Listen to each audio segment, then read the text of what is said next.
On today's show, Tesla begins deliveries of its Model S Plaid, and we learn some extra snippets about Tesla's new flagship sedan.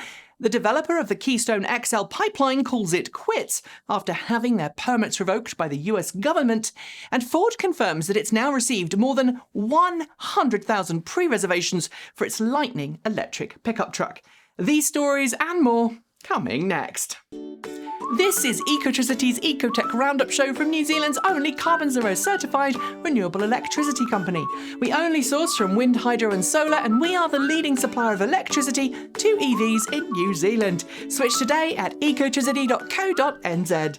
Welcome back to another roundup in the world of clean cars and green energy. Thank you for joining me.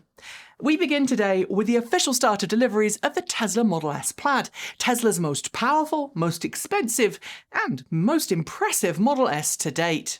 It might look pretty similar on the outside to the original Tesla Model S, but the Model S Plaid is all new inside and out. Aside from the new interior with landscaped centre screens front and rear, yoke-style wheel and completely stalkless controls, the motors powering the Model S Plaid have some remarkable power delivery specs, peaking out at over 1,000 combined horsepower, 745 kilowatts, and keeping the power delivery all the way up to the car's maximum top speed, where legal, of 200 miles per hour, 321 kilometers per hour. It truly is an impressive vehicle with improved cooling to ensure more consistent performance than previous variants, although Tesla warns you'll need new tyres to hit that top speed. I cannot wait to see it go head-to-head on the track with rival brands. Jaguar has officially announced that its 2022 Jaguar iPace electric crossover is now available to buy, with the same promised upgrades that the 2021 model year iPace was meant to have, but didn't have because of COVID. Improvements include a brand new infotainment system with better navigation, enhanced over-the-air software functionality, and new standard fit driver assistance systems with 3D surround cameras and digital rearview mirrors. More importantly, the new iPace, which starts at just under $70,000 or equivalent, features an 11 kilowatt onboard charger upgrade, but its DC quick charging rate is still limited to 100 kilowatts. Something that's a little disappointing given its sticker price. Battery pack capacity, 90 kilowatt hours nominal, should give the same EPA range as its predecessor. That's 234 miles or 376 kilometers. We've been eagerly awaiting news of which automaker or startup would gain permission to operate fully autonomous, driver-free passenger services in the state of California. And to be honest, we'd expected the honour to go to Waymo. But this week, the California Public Utilities Commission confirmed that General Motors Cruise has pipped Waymo to the post, earning official approval to operate a public autonomous vehicle service in the state. While it is technically a pilot program permit at the moment, it means that we could see members of the public ride in Cruise's autonomous cars for the first time. Interestingly, the permit prohibits Cruise from operating at airports, unless it gets extra permission to, or offer round-trip sightseeing tours, and it cannot accept monetary compensation for any transportation provided. A few weeks ago, we told you that several major oil companies had been dealt a massive blow after losing key votes, being forced to clean up their act, and in the case of Exxon, finding that some of their new board members were actually climate activists. This week, Big Oil got a new blow after the company behind the KeystoneXL pipeline announced it was giving up on the project. The reason? Permits previously given to it for the project were rescinded by the Biden administration, leaving the project no viable way of successfully completing.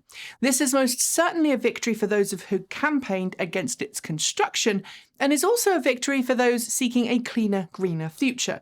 But I still hope that those workers who will lose their jobs now can find a new, clean energy job under future Biden administration plans to transition the US to renewable energy.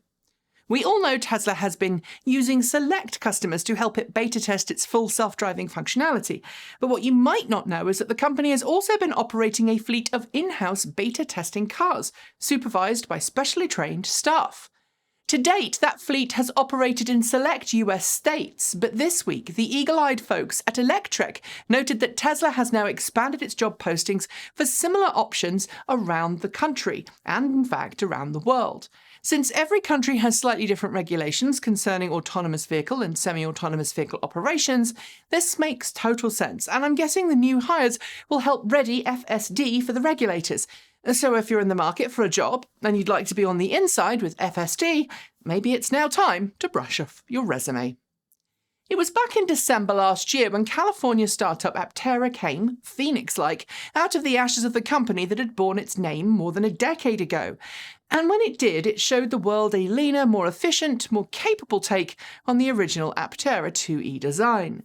Since then, it's kept fans and reservation holders, including myself, up to date with its progress, and back in April, I was among the first to get an official ride-along in the company's first alpha prototype for the reborn Aptera, a vehicle Aptera called Noir. This week, it published a new video showcasing the second alpha prototype, nicknamed Sol, going for an outing to the beach. We saw its tent accessory for the first time and saw some sneak peeks at what the final in-car infotainment system might look like. However, it is pretty obvious from the video that it's still a very long way from production, and the screens are still mock-ups. For the last year, we have been watching as Lordstown Motors drip-fed us information about its first electric pickup, the Lordstown Endurance. We've been expressing some concerns about the company's future for some time, and have even wondered out loud on this show if it would meet its promise of having series production vehicles rolling off dealer lots this year. In last week's show, we told you that things were looking bleak, with the company's CEO stating more funds would be needed to bring the Endurance to market. And this week, that evaluation has gotten markedly worse, with the company basically stating in an amended annual report to the SEC that in 1 year it may no longer function as a going concern.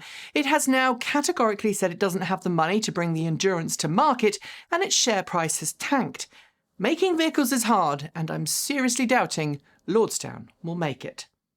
Just a month ago, Ford unveiled its F-150 Lightning pickup truck, and in that time we've seen Ford's pre-reservation numbers for its first full-size electric pickup tick up. And while Ford's pre-reservation numbers aren't anywhere near as large as the Tesla Cybertruck after a similar period of time, this week Ford did confirm it's now hit 100,000 pre-orders.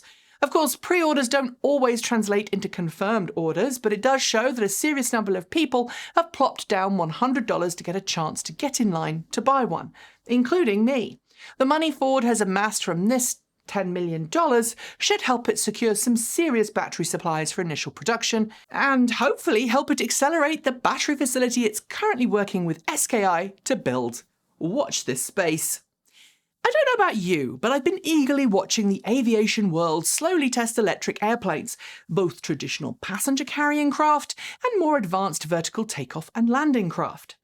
To date, most electric airline programs are focused on collaboration with smaller companies, but this week we heard that Bristol UK-based Vertical Aerospace has partnered with Virgin Atlantic to pioneer short-haul zero-emission air travel. The goal of the project is to help Virgin Atlantic offer customers electric connecting air travel services for the last or first 100 miles of their trip. Using the 100-mile capable VAX4 from Vertical Aerospace, Virgin believes it can help cut emissions of customers travelling to major UK airports and also drastically reduce congestion by not making customers sit in traffic for hours on end just to get to their flight on time. And finally, the 2022 GMC Hummer EV is big, burly and powerful, with lots of onboard technology, the ability to climb over massive rocks, and an eye-watering price tag, even in its entry-level format. But if you're someone interested in owning a Hummer EV who doesn't have the 100 plus grand that you'd need to buy one direct from the company, can I perhaps interest you in a fully functioning replica that you could build yourself from Lego? Enter this beautiful replica made from scratch out of Lego Technics by Lego Ideas contributor Technic Al. With three-way steering, yes, including crab mode, and all-wheel drive, as well as extract mode, this piece of art blows us away. You have 500 and some days to vote for it to become an official LEGO kit, so follow the link below in the show notes to show your appreciation. And on that note, we are done for the day. Make sure you hit the notification bell so you don't miss out on our next episode, and if you haven't already switched, please do consider switching to New Zealand's only carboNZero certified renewable electricity company. It is super easy to make the switch, and when you do, you'll be helping New Zealand wean itself off dirty energy and onto clean green power that will keep the land beautiful for generations to come. I'll be back soon with more great videos for you all to enjoy, but until then, I'm Nikki Gordon-Bloomfield. Ka kite! See you next time.